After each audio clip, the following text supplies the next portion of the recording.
Continuando con la programación, vamos a dar inicio al panel ¿Qué está en juego? El aporte del maíz y los desafíos del nuevo ciclo productivo, auspiciado por Brevant.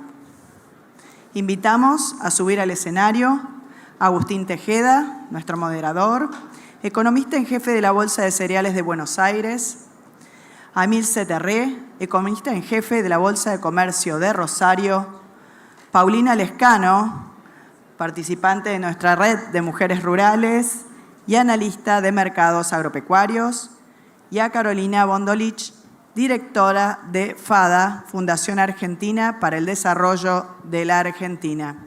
Bienvenidos. Bueno, muy buenos días para todos. Muchas gracias por estar acompañándonos aquí en un nuevo panel, en un nuevo Congreso Maizar, en este caso 2022. Mi nombre es Agustín Tejeda, voy a ser el moderador. Voy a tener el placer de compartir con ustedes nuevamente después de 2 años de esta vuelta a la presencialidad. Ya llevábamos 2 Congresos Maizar virtuales. Bueno, tenemos la oportunidad de poder compartir. De hecho, es lo que está pasando, ¿no? Tenemos más gente en los pasillos que en las salas, si bien hemos tenido una muy buena convocatoria para este panel, lo que agradecemos. Compartiendo también con toda la gente, bueno, en los distintos rincones del país que nos estará acompañando vía streaming. Eso es una de las cosas muy positivas que nos ha dejado la pandemia también, esta posibilidad de un evento híbrido y de que todos podamos acceder. Y compartir, bueno, con 3 grandes especialistas del sector. Voy a tener el lujo de poder compartir con ellas, de poder charlar sobre algunos de los temas más importantes para la cadena del maíz. Tenemos un panel muy federal.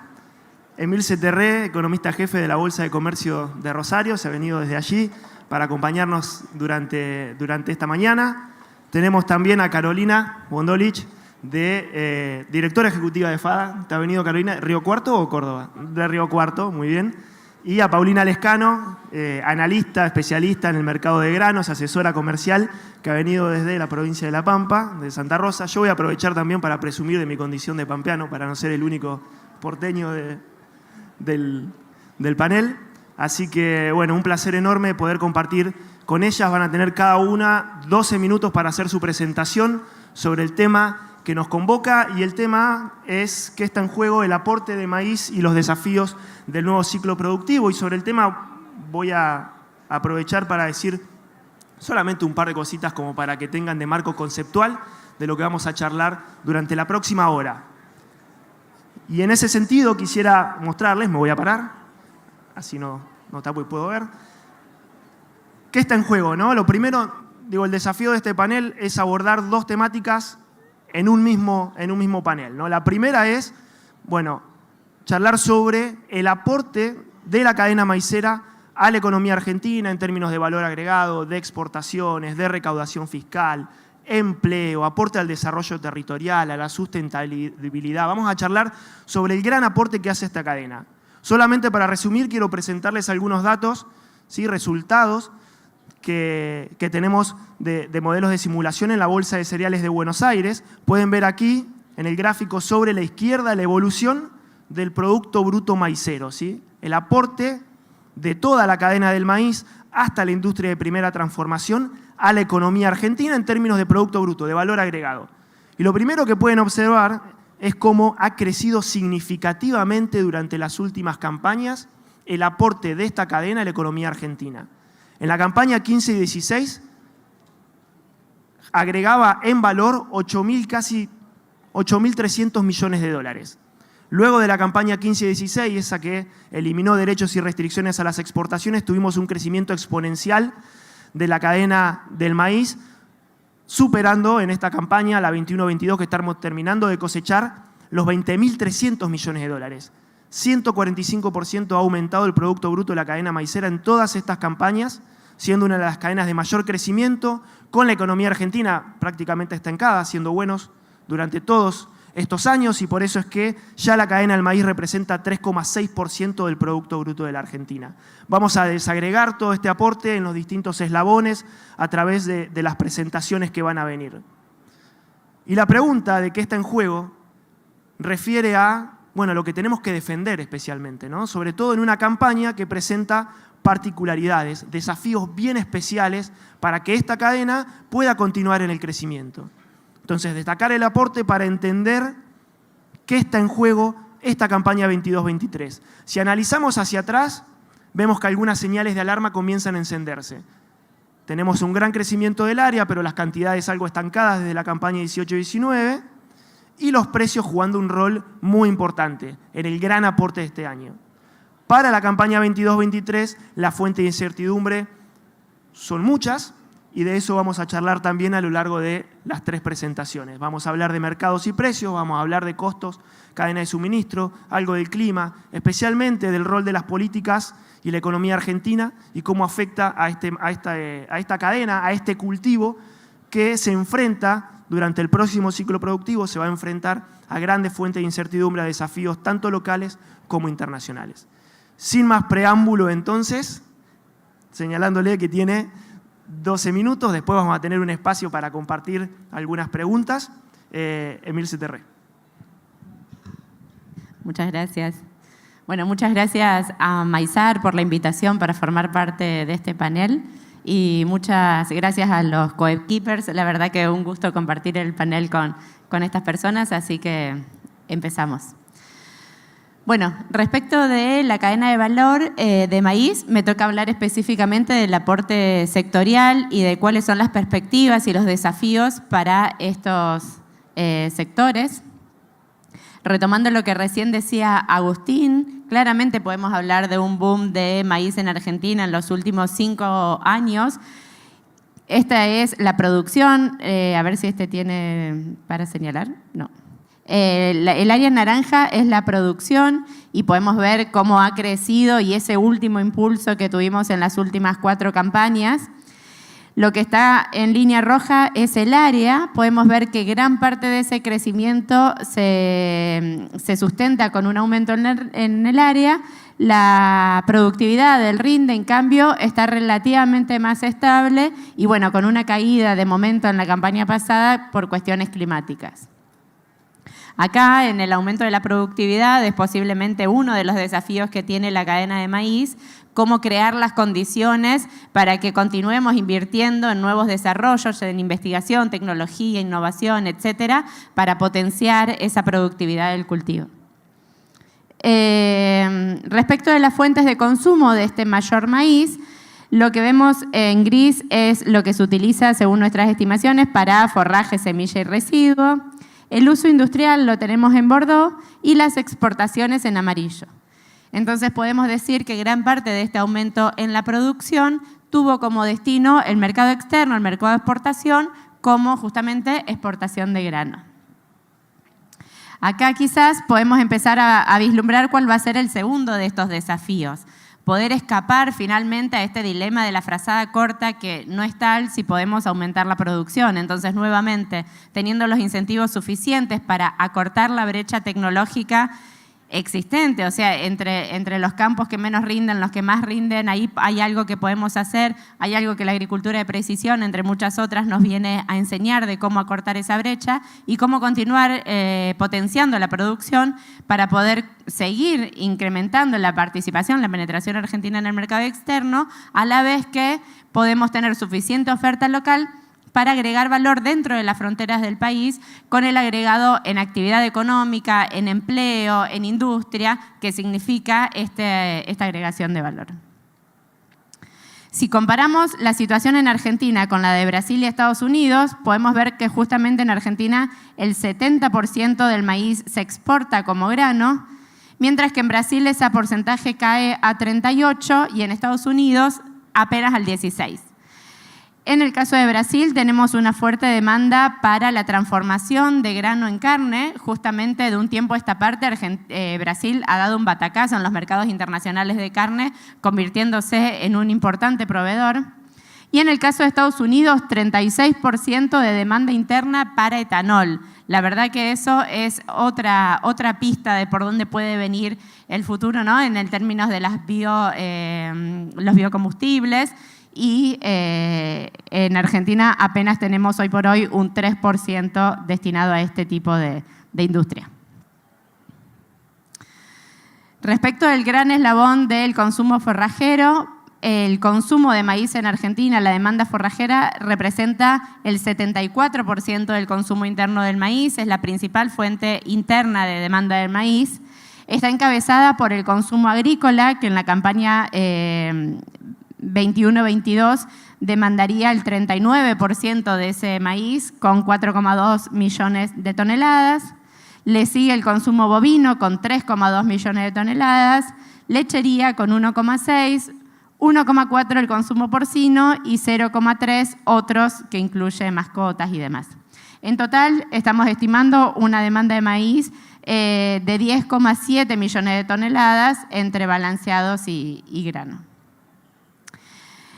Respecto a lo que es la industria de etanol, lo que vemos ahí abajo, esa línea prácticamente estable en azul, es el uso de maíz para producir etanol en Argentina, mientras que en Brasil, a pesar de que gran parte de la industria de etanol de Brasil se hace a partir de la celulosa, fíjense cómo viene aumentando la demanda de maíz para la producción de etanol. Por supuesto, incomparable con la situación de Estados Unidos, pero sin lugar a dudas un fuerte aumento. En Argentina, en cambio, venimos bastante estancados desde este punto de vista. Uno de los factores que explica ese estancamiento lo vemos en ese gráfico amarillo. Esa es la relación insumo-producto, o sea, la relación entre el precio del bioetanol que fija la Secretaría de Energía con el precio del maíz, con una clara tendencia negativa en los últimos años y que, bueno, por supuesto resta incentivos a la producción, además de los incentivos que se puede dar para este tipo de industrias desde la reglamentación pública. Y el tercero que mencionábamos, la demanda externa, bueno, justamente vuelvo a tomar que el aporte en las exportaciones de maíz ha sido récord ya en la campaña 2021. En la campaña 21-22, de momento estamos pensando en una retracción de la cantidad exportada que explica esa caída. En valores, dentro de todo, o sea, sabemos, están más mantenidos. Y lo que vemos en rojo es la participación de la cadena de maíz en el total de exportaciones agropecuarias. Si comparamos todas las exportaciones argentinas, la cadena de maíz es lo que está abajo de todo en naranja, el resto de los cereales están en amarillo, el complejo oleaginoso está en verde, en bordó el resto de los complejos agroindustriales y en gris el resto de las exportaciones argentinas. Fíjense cómo aumenta la penetración del complejo maíz en las exportaciones argentinas. En el año 2021 alcanzó un récord histórico del 12%. El 12% de lo que el mundo nos compra, incluyendo bienes y servicios, vienen de la cadena de maíz, principalmente maíz en grano. Nuevamente un récord histórico y una fuerte ventaja para la diversificación de la matriz exportadora argentina. En cuanto a los destinos, también una muy interesante diversificación que de alguna manera limita el riesgo político en el frente externo. Tenemos 16% del maíz que se destina al norte de África, el 26% al sudeste asiático, 18% al este asiático, 21% a Latinoamérica y el Caribe. Nuevamente, bastante distribuido por todos los países del mundo.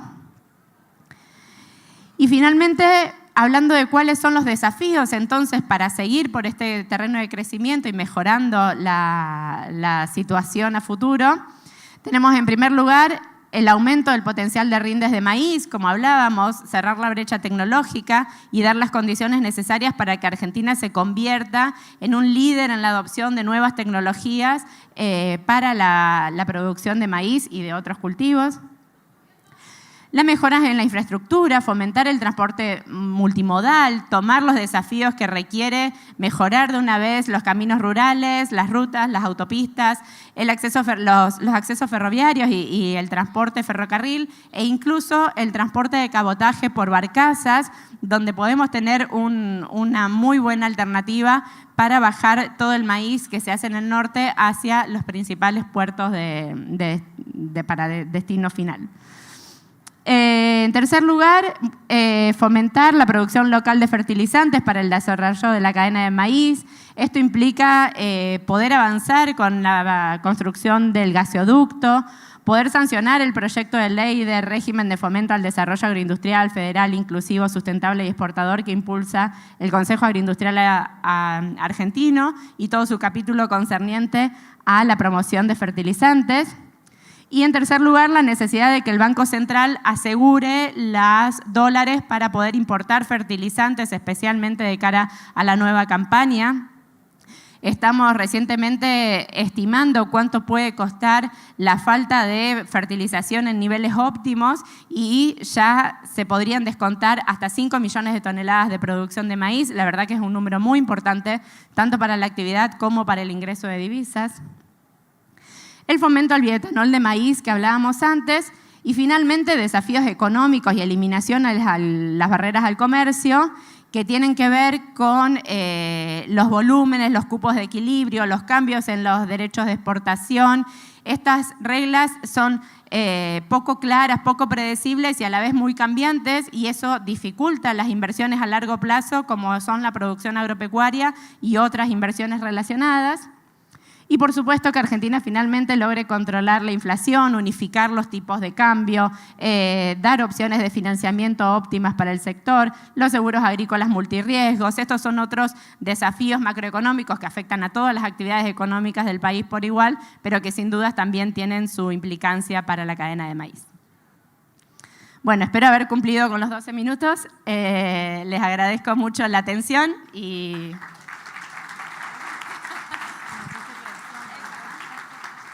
Impecable, Emilce. Sí, presión Carolina para cumplir con los 12. Igual ya sabemos quién se va a pasar en el panel, así que no hay problema. Bueno, Carolina, el piso es tuyo. Buen día. Muchas gracias, Maizar, por la invitación. Es el segundo congreso que participo y participé hace muchos años hablando de un tema bastante más blando que tenía que ver con la comunicación. Gracias, Agustín, también por la convocatoria a participar del panel. Bueno, en este panel que hablamos, como dijo Agustín, de lo que está en juego, de lo que podemos perder en función del maíz, yo les voy a comentar algunas cuestiones respecto del aporte tributario y el empleo. En primer lugar, el aporte tributario. En FADA calculamos lo que llamamos el índice FADA, que posiblemente algunos de ustedes lo conocen, en función de los 4 principales cultivos, trigo, maíz, soja y girasol. Y en este caso vamos a mostrar los resultados de ese índice FADA para el maíz. Al índice FADA lo calculamos haciendo un cálculo de la renta de la producción valorizada a precios internacionales y restando los costos de producción, comercialización y transporte. En función de eso nos queda teóricamente la ganancia del productor, que sabemos que además de la ganancia del productor en ese resultado están los impuestos que paga y en caso de que haga la producción en campo alquilado, los alquileres. Bueno, como mencionaba, lo calculamos para todos los cultivos. Aquí hemos traído los resultados para maíz, que como vemos en el último año, la participación del Estado en esa renta agrícola que mencionaba cómo se calcula es del 54,7%. ¿Qué significa? Que en promedio, a nivel nacional, de todas las hectáreas que se cultivan de maíz, el Estado, cada 100 pesos, se queda con 54,7 pesos. Ahí vemos que en el transcurso del año que consideramos, que es desde mediados del año pasado hasta mediados de 2022, el índice ha tenido variaciones e incluso el medido durante este mes, junio, es uno de los más bajos. Sin embargo, a destacar que esto tiene que ver con el aumento de los precios internacionales y con algunos incrementos en algunos lugares en rindes que hacen que la ganancia pase a ser más alta y por ende la participación de los impuestos sea más baja. Pero cabe destacar que más allá de este índice menor en algunos periodos como el último, la cantidad nominal de impuestos que se lleva el Estado, si consideramos entre marzo de 2022 y junio de 2022, es más alta, aproximadamente el 20%. Es decir que el incremento en los precios internacionales que ha permitido al productor tener mayores ganancias y ver reducido este índice de participación de los impuestos también permite recaudar más, además del ingreso de divisas que tan necesarias son para Argentina en este momento. Igualmente, un tema que siempre surge cuando hablamos del aporte tributario es el federalismo, porque estos son recursos que se sacan, si se quiere decir, de provincias donde se encuentran estas producciones que están arraigadas, que son federales, que están a lo ancho y a lo largo del país y que en la mayoría, el 50%, 51, 52, como pueden ver en el gráfico, son recursos no coparticipables, impuestos no coparticipables, es decir, que luego no se distribuyen a las provincias. Aproximadamente el 50%.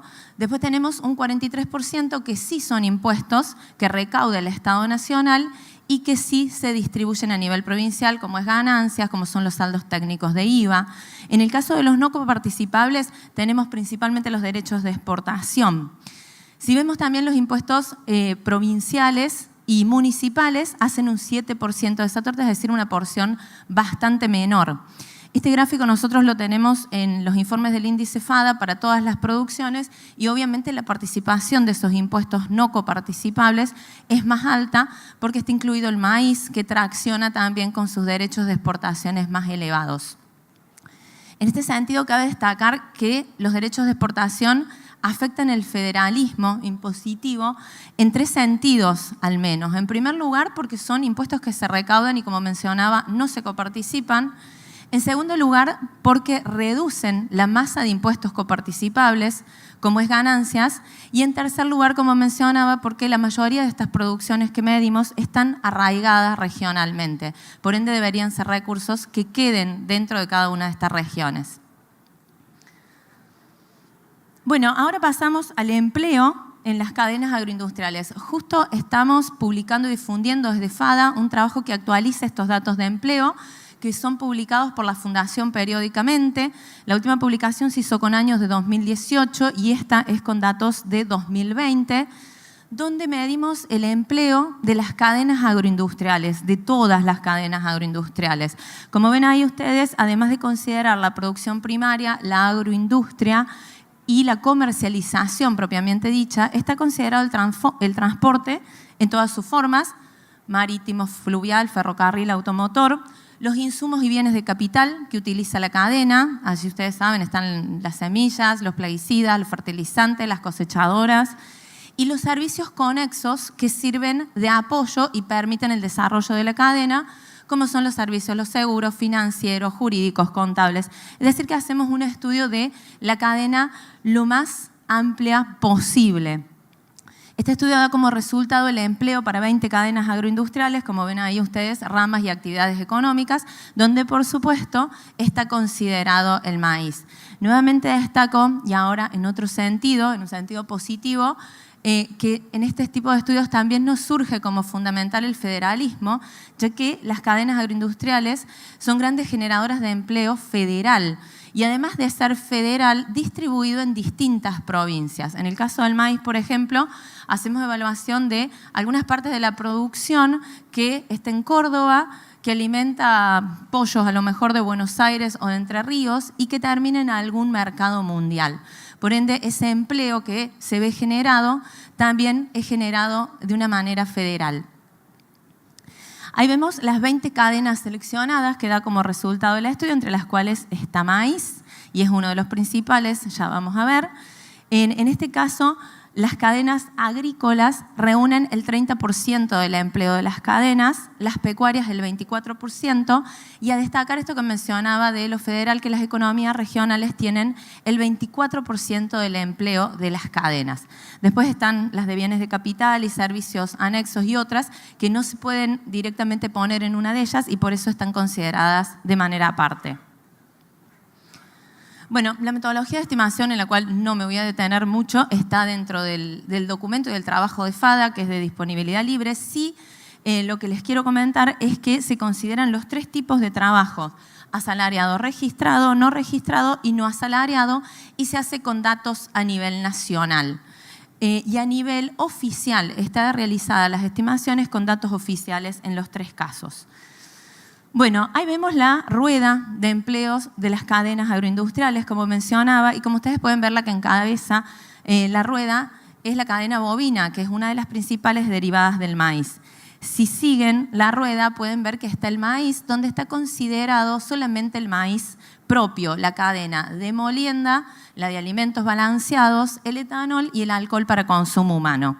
Igualmente, si siguen dando vuelta en la rueda, pueden ver que están la cadena láctea, la cadena aviar y la cadena porcina, que son todas cadenas derivadas del maíz, que por supuesto no pueden considerarse 100% maíz, pero que sí pueden ser consideradas derivaciones. Ahí vemos en el top 5 de los motores de empleo, está el maíz como quinta cadena generadora de empleo y, como mencionaba, la carne bovina como la principal. En este sentido, lo que mencionaba de que son cadenas que no pueden ser consideradas 100% maíz, sí hemos hecho una estimación de lo que nosotros llamamos el gran maíz y tiene que ver con considerar una parte de ese empleo, considerar la proporción que es alimento en base a maíz de esas cadenas como parte del empleo que genera el maíz. Si consideráramos todas las cadenas de carne y la del maíz, tendríamos un 30% del empleo de las cadenas. En este caso, que consideramos una parte de esas cadenas cárnicas en función del uso del maíz, lo que tenemos son 676.213 puestos de trabajo que podemos decir derivan del cultivo. Es decir, un 18% aproximadamente de todas las cadenas. Y acá vemos de la cadena de maíz, del total de empleo, como mencionaba, la primaria, el transporte y la logística son las principales. Aquí también para destacar que a veces se cree que el cultivo genera poco empleo y la verdad es que en este caso no solamente es que es parte del rubro que más genera empleo, sino que también es un 65%, mientras que los servicios agrícolas generan el 35% dentro de ese rubro. Transporte y logística, también a destacar que sigue siendo mayoría el transporte automotor con el 55% de la producción. En el caso de los insumos, que como vemos es el 8%, la producción de semillas, abonos, fertilizantes y plaguicidas, como punto a destacar, es que genera más empleo que en el caso de la soja, por una cuestión de mayor demanda del maíz, de este tipo de cosas. Y ahí ustedes tienen destacado lo que mencionaba de la industria propiamente considerada como parte del maíz, sin considerar, digamos, el tema de carnes, leches, huevos. Bueno, dejé en la presentación también los datos de carne bovina, no me voy a explayar mucho para cumplir con el tiempo, pero a destacar que en el caso de la carne bovina en los últimos años creció el empleo y también de que el transporte es uno de los mayores generadores, es el automotor nuevamente, porque seguimos trasladando la producción de esa manera, lo cual desde algún punto es negativo y desde el lado de la mano de obra y de la generación de empleo es un punto positivo porque es uno de los mayores motores dentro de cada cadena. Bueno, Emil se nos contó los desafíos de la cadena. Decidimos desde FADA mostrar una reflexión respecto del empleo más allá de lo que es lo económico, productivo. Mencionar que el empleo muchas veces se conecta con palabras negativas que tienen que ver con precariedad, con falta de competitividad, con informalidad y que muchas veces, además, cuando se conecta con lo positivo, solamente se habla de lo que es el sustento personal y familiar que tiene que ver con el empleo, lo económico, digamos. En ese sentido, cabe destacar también que cuando hacemos este tipo de trabajos, pensamos que detrás de eso hay un enfoque social también del empleo y que tiene que ver con el sustento y el desarrollo de una persona en términos de sociedad y en términos individuales también. Hay una frase que hemos repetido un montón de veces seguramente, que es uno de los pensadores económicos más importantes y que dice que el trabajo dignifica al hombre, que lo hace capaz, que lo hace útil, que lo hace autosuficiente. Desde FADA además creemos que el trabajo tiene un montón de características individuales relevantes y que tiene que ver con elevar el autoestima, impulsar el espíritu crítico, generar suspicacia para resolver situaciones problemáticas que de otra manera no la tendríamos. Impulsa la creatividad, el aprendizaje continuo, es decir, que genera un aprendizaje que de otra manera no podría tenerse.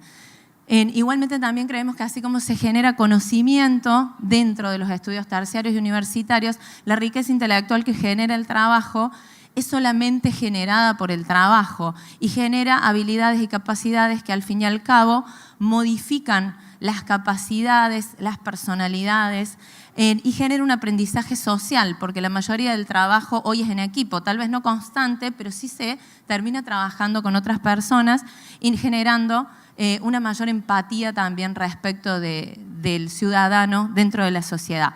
Y por último, la estabilidad y la seguridad que da el trabajo a destacar como algo positivo que permite ordenar y planificar no solamente el presente, sino también el futuro.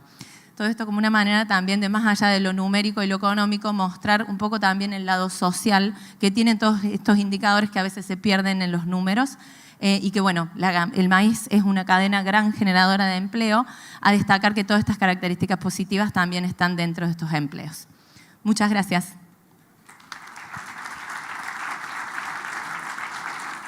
Bueno, muchas gracias, Carolina. Muy buena presentación. Y ahora entonces es el turno de Paulina. Bueno, gracias. Gracias a Maizar por invitarme. Me encanta estar en este panel. Muchas veces me preguntan de dónde saco la información y la verdad que gran parte de la información la saco de todo lo que generan parte del equipo de las bolsas. Todas las bolsas generan una gran cantidad de información de calidad y bueno, y Fundación FADA también. Así que si quieren encontrar buena información, ahí la van a encontrar siempre. Por otro lado, quería agregar esta foto. En general la vengo usando, bueno, primero que nada, Agustín, ¿me avisás cuando me paso? Bueno, esta placa la vengo usando hace bastante, en las últimas charlas que vengo dando. A mí siempre me gusta renovar las imágenes y demás y transmitir, digamos, ponerme a tono con lo que está pasando. Y la verdad que esta, digo, no la voy a cambiar porque venimos en una situación así hace mucho tiempo. Y digamos, viendo esta foto, muchos pueden sentir la sensación de que se pueden caer al vacío o la sensación de que si son deportistas, que está asegurado, que no se va a caer, que sabe hasta dónde tiene que llegar, que sabe cuál es la ruta, entrenó para hacerlo. Y la realidad es que cuando uno se pone del lado de un empresario en Argentina y mucho más de un empresario productor que produce a cielo abierto, está en una situación muchísimo más desafiante que esa. Y creo que todos los que están en el sector lo pueden reconocer, porque no sabemos hasta dónde se puede llegar con los cambios que se producen, ni sabemos hasta dónde pueden caer los precios, ni sabemos si va a haber sequía. Así que a los que son productores y empresarios los felicito. Y otra reflexión, no me voy a extender así todo el tiempo, otra reflexión de cuando escuchaba a los chicos antes, parece increíble que estemos en un país en el cual, que si sumo las 3 presentaciones anteriores, tenemos Agustín comentando que es posible que crezcamos o sea, con el producto bruto que genera esta cadena, podemos crecer en área, en producción. Tenemos el dato de Emilce, que más me llama siempre la atención, que un 70% del maíz se exporta como grano, tal cual, cuando países como Brasil o Estados Unidos producen la mayor cantidad, o sea, elaboran ese grano y lo transforman. Y si a eso le sumamos toda la información que comentó Carolina de la cantidad de empleo que se genera justamente haciendo que ese maíz vaya a otras cadenas, nos preguntamos cuál es el mensaje que no se entiende. O sea, ganaría hasta el país con mayores ingresos, más empleos y demás. Pero bueno, para no extenderme, vamos a lo mío, que son los precios y los mercados. Y yo siempre muestro este gráfico. Estos son los precios de Chicago en Estados Unidos. No sé si tenemos para marcar, ¿no? Bueno, estos son los precios de Chicago en Estados Unidos. No es para que vean el número específicamente, pero sí para mostrarles. Me imagino que muchos de los que están acá quieren saber si los precios pueden seguir subiendo, si se estancan o si se caen. Me imagino que eso es una pregunta que tenemos todos. Este gráfico para mí está muy bueno, porque más allá de que si está, digamos, ajustado por inflación o no, muestra cómo se mueven los mercados en general. ¿Y a qué me refiero con que cómo se mueven los mercados? En general, los mercados, cuando son explosivos, como el que hemos visto en el último año, en general se mueven. De repente, en algún momento encuentran 3 o 4 elementos bajistas y no es que es más o menos de repente. O sea, en una semana no se encuentran más elementos alcistas. Si hay acá analistas de mercado, de repente se acaban las noticias alcistas y todo se torna bajista. Y con la misma fuerza que subió, bajó. Fíjense que en los últimos 20 años ya hemos tenido experiencia varias veces y si quisiera puedo agregar flechitas ahí en el intermedio. Esta última flecha que estoy mostrando es después de la pandemia, subió, pasamos de 120 a 330 dólares el maíz en Chicago. Nuestro maíz también tuvo una suba muy significativa. Fíjense, eso fue el 2021, o sea, el maíz se desplomó desde el 12 de mayo del año pasado, localmente también tuvimos una fuerte baja, y esta es la última suba. Entonces, ahora hemos perdido nada más que un 10% los valores internacionales maíz.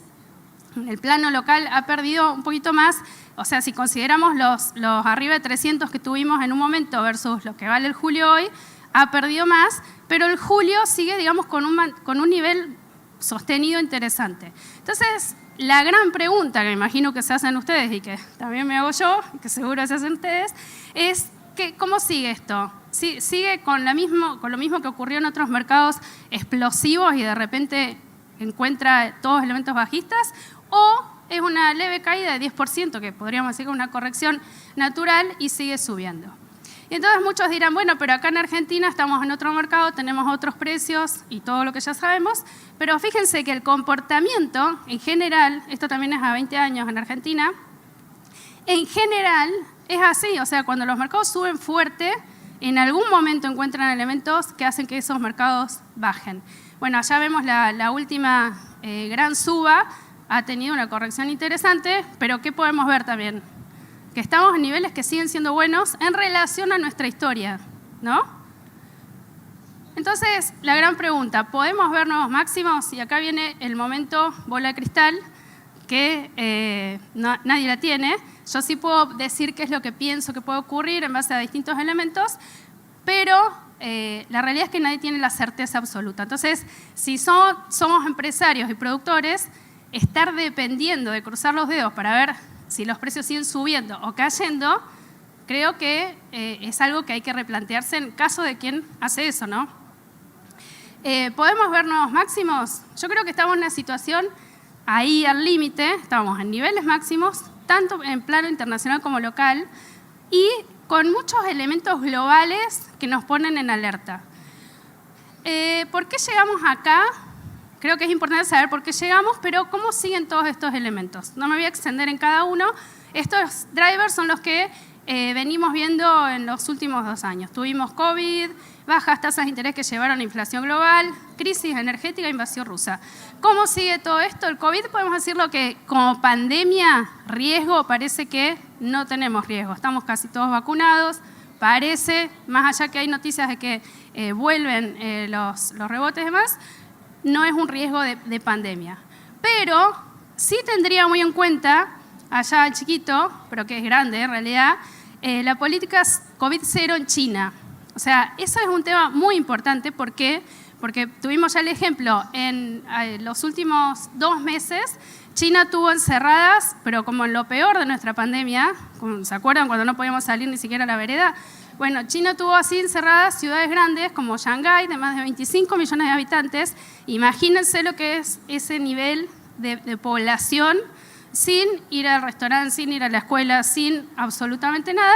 Generó una caída de la demanda de un montón de cosas, que es lo que estamos viendo hoy en el mercado. Entonces, como sigue con esa política, cualquier rebrote que pueda tener puede generar una vuelta a que encierre ciudades, así que a seguirlo de cerca. Las bajas tasas de interés las podemos cambiar por las medidas para controlar la inflación. Entonces nos preguntamos, ¿qué es lo que está pasando?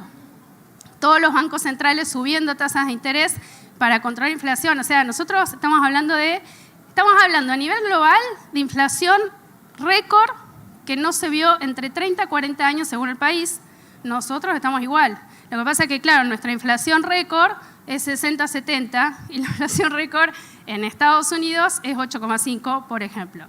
Pero estamos igual, o sea, estamos en inflación récord. Entonces, todas las medidas que se van a tomar, Estados Unidos se propuso que, como sea, la inflación la va a llevar de 8,5, si alguien me corrige, no me acuerdo si fue 8,5 o 3, pero la quiere llevar a 2% como sea. Eso genera miedo en el mercado, que es lo que vimos, fuertes bajas en mercados de acciones, salida de dinero de un montón de mercados.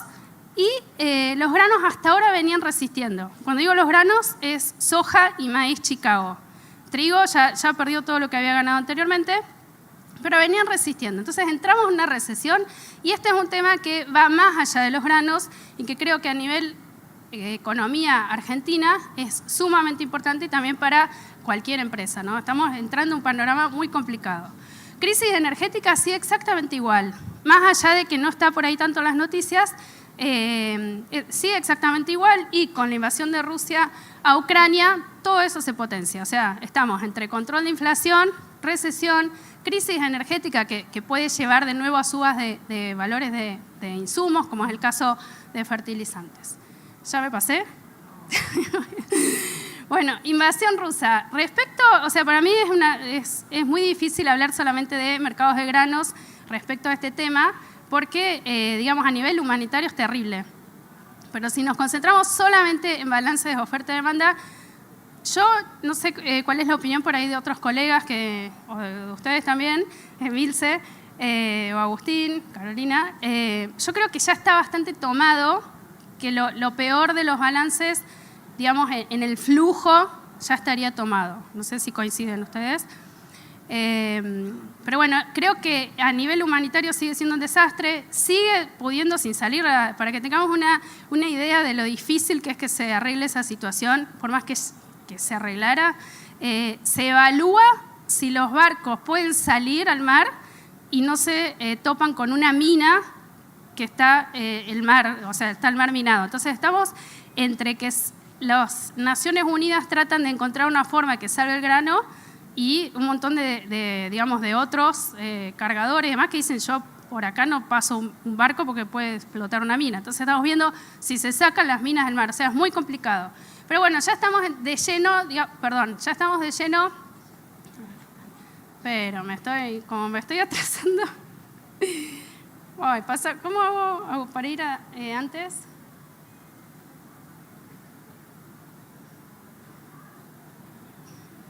¿Cuál es? Ahí está. ¿Con cuál paso? No, pero ya les dije el final, así que... Ahora va. Entonces, la gran pregunta es, si hay algo que puede hacer que los precios bajen desde los niveles que estamos. Entonces, yo creo que este es el principal elemento que le puede poner un techo a los granos, ¿no? Las medidas para controlar la inflación a nivel global y demás. O sea, ya se ha visto racionamiento de demanda en algunos países. En China, por ejemplo, es la primera vez o el primer año en donde cae el consumo de aceite vegetal, o sea, siempre fue aumentando, y este año, por ejemplo, fue la primera vez que cayó. O sea, lo mismo que vemos en Argentina muchas veces, más allá que los alimentos es lo último que se deja, digamos, de consumir en un proceso inflacionario, también se está viendo en el resto del mundo. Se va a hacer mayor aumento de tasas de interés, eso va a hacer que el dólar a nivel global siga subiendo. Ya están los niveles máximos, el índice dólar, que no habíamos visto desde el 2004. O sea, en general, eso puede hacer que los precios de las materias primas tengan alguna corrección. Cosa que no se había visto, porque ha venido subiendo el índice de dólar durante los últimos meses y por ejemplo, soja, aceite, harina, maíz, estuvieron siempre con subas. Ese creo que es un elemento de alerta. Ahora, ¿los elementos alcistas desaparecieron? No, siguen estando. A nivel global, los balances globales siguen siendo muy ajustados, concentrándonos en maíz. Estados Unidos sigue con una relación de esto-consumo de menos del 10%, cuando todavía, o sea, y recién está definiendo su próxima campaña. Ya terminó de sembrar. Ayer veía el avance o cómo están los cultivos. Ya está un 5% o 4%, no me acuerdo exactamente, empezando polinización. O sea, ya estamos en ese momento del año.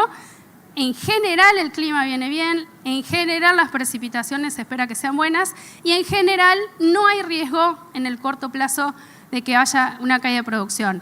Es verdad que estamos de lleno mercado climático, entonces tenemos días de suba de $20, días de baja de $20. Zona Mar Negro sigue generando muchos retrasos en todo lo que es la oferta. Se viene otra niña. No vi, chicos, si en las bolsas ustedes ya sacaron algún informe. ¿Se viene? ¿Los dos, dice? Ah, bueno. Acá tenemos información. Las probabilidades son de que tengamos otra niña, o sea que eso también es un factor a seguir de cerca. Y en el plano local, alcista, eso va con muchísimas comillas. ¿Por qué? Porque los embarques de corto plazo seguimos teniendo una gran cantidad de barcos, o sea, de mercadería por cargar, 7 millones entre julio y agosto de maíz, y la exportación viene comprando ahí, o sea, viene cerquita comprando. Pero eso, digamos, es un arma de doble filo, es el corto plazo. Después vamos a ver cuánto les queda por comprar para llegar al famoso volumen de equilibrio. Riesgos de bajas, corto mediano plazo, lo que les decía hoy. ¿Qué está pasando en el mundo? Riesgo de recesión, de aumento de tasas, dólar más caro. China, ¿ustedes se acuerdan cuando hablamos de China con tasas de crecimiento chinas? Que estábamos, no sé, que se acuerdan que quedamos en 9, 10%, 8%. Bueno, este año, corregime Milce si digo algo mal, este año están proyectando un crecimiento en China del 4,5%. ¿Sí? Imagínense si China, que venía con tasas de 8 o 9%, está pronosticando crecer a ese nivel. Y bueno, China es la segunda potencia global, es todo importación, así que evidentemente puede afectar. Bajista safriña Brasil. Todos los días, o sea, pasamos de que tenían un riesgo terrible de sequía a que casi todas las semanas las consultoras brasileras aumentan un poquitito la producción. Estamos hablando de más de 80 millones, entre 85 y 88 millones de toneladas de maíz, solo de safriña, que es la que ya se está cosechando. O sea, 20% de avance de cosecha que está entrando al circuito comercial global, a pesar de la caída de producción de Ucrania y demás. Todo ese maíz está ingresando al mundo. Está bien que lo que comentaba Milce es súper importante. Gran parte de ese maíz va a consumo doméstico. O sea, no va a salir todo a exportación, pero bueno. Mayor presión impositiva, ¿de dónde es ese riesgo? Local, obviamente. 3 minutos, 2 minutos. Bueno. Medida contra inflación, en todos lados, localmente obviamente que sí. Suba de derechos y cierre de registros. Suba de derechos, podemos decir que sí, que no, que puede haber un conflicto si los aumentan o no. Si yo fuera productor y el precio me parece bueno y demás, por las dudas tomaría decisiones poniendo en el peor escenario posible un aumento de derechos. Después veo si ocurre, no ocurre, si hay conflictos y demás. Y cierre de registro, rápidamente me voy acá.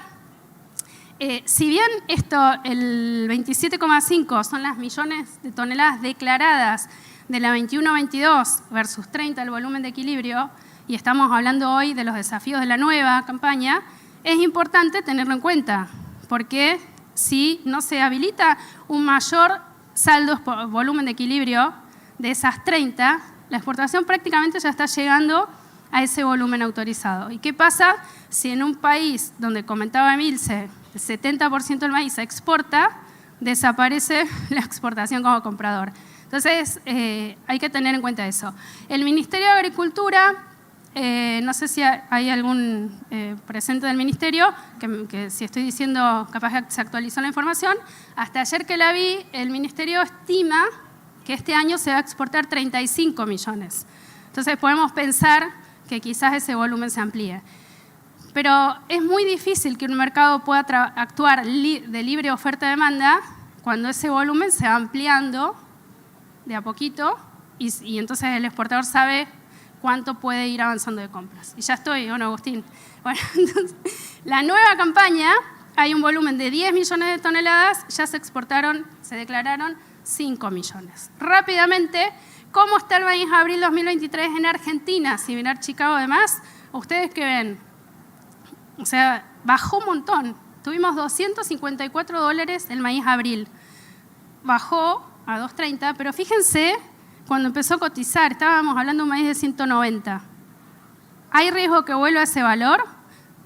Bueno, teniendo en cuenta que el maíz sigue la evolución de los precios de Chicago, porque tiene una relación con los valores FOB y demás, creo que hay que tenerlo por lo menos en la mira. Y rápidamente, está bien, sí, los precios subieron, del maíz. En junio del 2021 teníamos 195 maíz abril, hoy estamos en 230, pero tuvimos 255 en abril y 245 en mayo. ¿Cómo variaron los fertilizantes? Estamos en una situación peor que el año pasado, pero que viene un poquito, o sea, que viene mejorando en los últimos meses. Bueno, ya me pasé, así que no sigo demasiado. Acá está la relación insumo-producto. O sea, estamos peor que el año pasado en relación insumo-producto con estos fertilizantes, pero ha venido mejorando especialmente para el caso de la urea. Ya terminé. El mensaje que les quiero decir es que los precios siguen siendo muy buenos, tanto en el plano internacional como local, en el caso del maíz principalmente. Estamos en un mundo totalmente complejo, o sea, el mundo está como Argentina está en general habitualmente, y para el productor capturar el valor es un beneficio para toda la cadena. ¿Y por qué? Por todo lo que comentaron acá los chicos antes. O sea, todo el producto bruto de la cadena va a ser mayor con niveles de venta de precios altos y no con un maíz de 190. Y si pierde todo, perdón, estoy acá, que me está Agustín mirando de una manera terrible. Bueno, o sea, el desafío es ese, ¿no? Capturar valores actuales, pero ya terminé, pero les quiero decir esto. Hay maneras de hacerlo de manera flexible que justamente el Matva Rofex ofrece y que permite capturar valores sin comprometer mercadería y que son pisos flexibles que creo que hay que sentarse y evaluarlos. Y ya terminé. ¿Cómo estuve? ¿Bien? Bueno, gracias. Muchas gracias, Paulina. Lo sabíamos igual de antes. Debe ser la primera vez que pegamos un pronóstico, ¿no? Nada, estuvo muy bien, Pauli. Muy buena tu presentación. Vamos a aprovechar lo que nos queda, unos minutitos, para hacer algunas preguntas a las tres. Les voy a pedir, sí, que en esta oportunidad sean bien breves. Nos quedan unos 10 minutos antes del almuerzo. Y la primera pregunta va a ir para Emilce. Te vamos a dejar, Pauli, que tomes un poquito de agua porque estuvo acelerado el final. Y Emilce, hablabas de la importancia de las exportaciones, del maíz creciendo. Se dejó ver en las distintas disertaciones, sobre todo la tuya y la de Paulina, en relación a lo que está pasando con el Mar Negro, en relación a el rol que puede tener. Paulina nos preguntaba, si está descontado o no ya la situación de Rusia y Ucrania. Bueno, ¿cómo ves esa situación y sobre todo el rol de Argentina, ¿no? ¿Qué espacio puede ocupar Argentina si podemos capturar esa oportunidad pensando en la próxima campaña? Hola. Coincido con lo que decía Paulina. A veces hablar en estos conflictos bélicos internacionales, hablar de precios y de granos, uno siente que está faltando el respeto al gran conflicto humanitario que significa, pero bueno, por supuesto eso es lo que hoy nos ocupa. Si uno tuviera que mantener la mente bien fría, puede pensar que en el largo plazo, pertenezca a quien pertenezca a esos territorios, van a volver a producir granos, digamos. O sea, el interés de ambos países ha sido desde hace muchos años aumentar su producción, aumentar sus exportaciones, con lo cual, de alguna manera, creo que eventualmente va a haber una nueva o distinta normalidad en cuanto a la producción. El tema es que, mientras tanto, estas disrupciones son muy fuertes, no pareciera que la guerra vaya a terminar pronto, entonces coyunturalmente hay un escenario donde sí, Ucrania deja sin abastecer algunos mercados donde Argentina puede penetrar, siempre y cuando se pueda exportar. O sea, hoy, como demostraba recién Paulina, ya tenemos prácticamente el total del cupo de exportación completo. Recordemos que es hasta el 90%. El último 10% solo se pueden hacer declaraciones juradas de venta al exterior por 30 días, con lo cual, salvo que vos vayas a exportar muy pronto, no lo vas a presentar, con lo cual en la práctica funciona, entre comillas, libremente hasta el 90% de ese cupo. Y entonces, en este contexto sería difícil pensar que Argentina puede aprovechar la coyuntura, pero sin dudas condiciones para hacerlas hay, condiciones, el mundo está reclamando más alimento con una mejor producción. Ojalá Argentina pueda ser la líder de ese abastecimiento con nuevas tecnologías, con producción sustentable, etcétera, y ojalá finalmente el sector público y el privado puedan colaborar para emprender ese camino. Muchas gracias, muy buena, muy directa, muy bien la respuesta. Vamos con Carolina ahora. también en relación, ¿no? Y bueno, y cuando veíamos los datos que todos consumimos de Fundación FADA en nuestro día a día, faltó una partecita que la dejamos para las preguntas, que es en relación a, bueno, cuál es el impacto del precio de los granos sobre los alimentos, ¿no? Y sobre todo relacionado con la situación que estamos viendo y la imposición de medidas que en el objetivo tienen, o al menos declarado, sobre todo también pensando en los considerandos y que relacionan a la guerra entre Rusia y Ucrania, el objetivo de desacoplar precio interno de internacionales y demás. Entonces, bueno, la pregunta iba por el lado de cómo vende de Fundación FADA, si podrían explayarse un poquito sobre el rol de los granos dentro de precios de alimentos y cuál podría ser la mejor política para promocionar ambos, ¿no? Producción, mercado interno y exportaciones. Bien. Respecto al mercado internacional, bueno, las chicas hablaron de todo ya, así que no mucho más para decir. Sí decir que es una situación coyuntural distinta, la inflación internacional me refiero a la inflación argentina. La inflación económica argentina se vive desde hace muchísimos años, más allá de que ha habido cambio de gobierno, ha habido cambios de políticas, ha habido un montón de situaciones diferentes y la inflación continúa. Por ende, me parece que también estamos hablando de dos cosas que son completamente distintas. Pero bueno, es cierto que a nivel internacional hubo un incremento en el precio de los granos. Nosotros hemos hecho un análisis bien puntual respecto del maíz y el trigo, viendo la influencia que tienen en los precios de los alimentos y nos encontramos con que la influencia no es que no existe, pero sí es mínima, incluso considerando que, como vos decías, hay políticas ya para desacoplar los precios. De lo que se está hablando es de nuevas políticas, pero ya hay ciertas políticas, sin contar que nuestros vecinos no las tienen y tampoco tienen nuestra inflación. Y en esos estudios que hemos visto, en el peor de los casos, por mencionar, desde febrero a abril, donde el precio del trigo aumentó mucho, alrededor del 30%, vemos que la influencia en el precio del pan es del 13% y por ende en ese periodo el incremento en el precio del pan tendría que haber sido un 4%. Estoy hablando de casi el peor momento que se vivió respecto de los mercados, cuando la inflación nacional marcaba índices del 4% mensuales, que ahora son más altos y que además tienen mucho que ver con los alimentos, el principal rubro afectado. Por ende, no es que creemos que no existe esa influencia, pero sí que es ínfima al lado de la influencia a nivel nacional. Y que además, más allá de que estamos hablando de cadenas importantes que generan, como recién decíamos, 237.000 puestos de trabajo el maíz, 427.000 la carne vacuna, no dejan de estar inmersas dentro de una economía inflacionaria donde todos los costos se modifican mes a mes, absolutamente todos. Y respecto a las políticas, nosotros vemos que la mejor política siempre es impulsar la producción con políticas que nos lleven a utilizar ese mercado internacional que nos demanda permanentemente y el mercado interno que al crecer la economía va a hacer crecer también la demanda. Por ende, siempre la mejor política es fomentar la producción, la inversión y desde allí las exportaciones, el empleo y el aumento del poder adquisitivo de la gente y la estabilidad con la inflación, por supuesto, que tiene que ver ya con cuestiones más macroeconómicas, como mencionaba, que son de toda la economía. Reducir el déficit, dejar de imprimir, crear un plan económico confiable. Así que bueno, un poco larga, pero era amplia la pregunta. Bueno, muchísimas gracias, Carolina. Y la última pregunta antes de pasar al cierre para Paulina, la última parte de tu presentación, muy interesante, me gustaría que te explayes un poquito en relación a eso. Digo, está claro que están pasando muchas cosas en el mundo y en Argentina en particular, que el productor se enfrenta a fuentes de incertidumbre muy importantes, con alta volatilidad. Bueno, ¿qué tiene que hacer?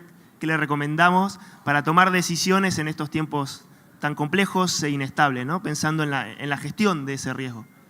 Bueno, me siento totalmente intimidada, que tengo que hablar rápido. No, mentira. No, yo creo que por ahí el mensaje que siempre trato de transmitir es que el productor o la empresa se tome, aunque sea, o sea, no es muchísimo el tiempo que tiene que invertir. Y es verdad que un productor que está viendo si llueve, no llueve, que si siembra, que si la humedad del perfil, etcétera, no puede estar viendo toda la información que ustedes producen y que yo también aprovecho. Pero sí, con una hora, por ejemplo, una vez a la semana, sentarse y evaluar su situación, sus expectativas, sus necesidades financieras y poner 3 escenarios, uno espectacular, uno de media y uno peor pesimista de todos.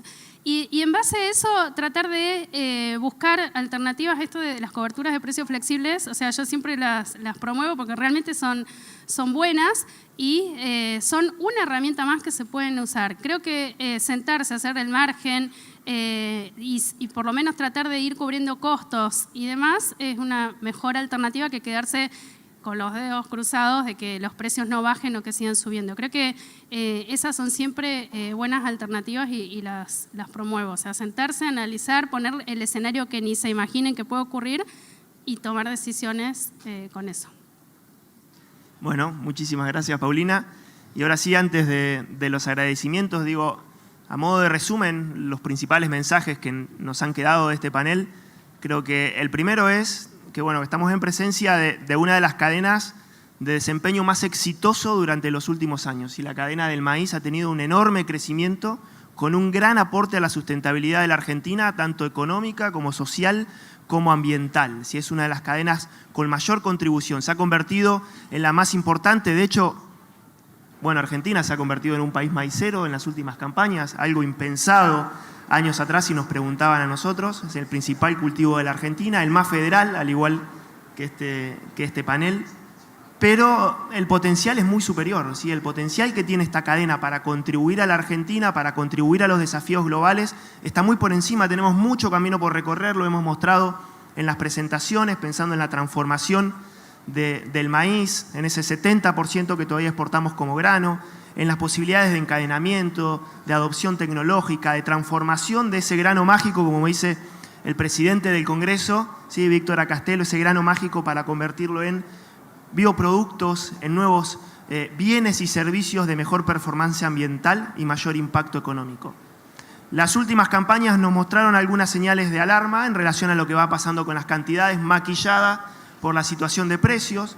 Por eso este panel, atender a esas señales de alarma, sobre todo en una campaña que plantea desafíos muy grandes. ¿Y por qué para el maíz en particular? Por la alta inversión que requiere este cultivo. Por eso es que se ve especialmente afectado por la gran volatilidad que hay, tanto en el precio del producto como en los aumentos y la volatilidad y la disponibilidad de insumos. Todo eso nos plantea, sumando el escenario de políticas, grandes desafíos para cuidar lo que conseguimos y sobre todo para potenciar y aprovechar la oportunidad que el mundo nos da para adelante.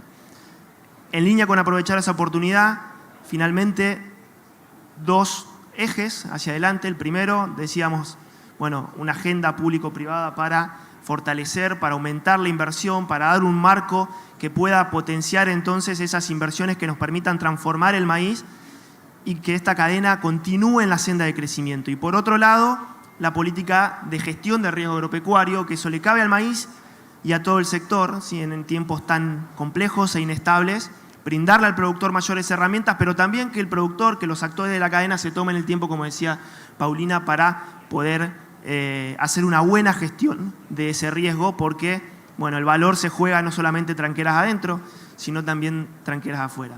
Resumiendo, la oportunidad está, los atributos para aprovecharla los tenemos.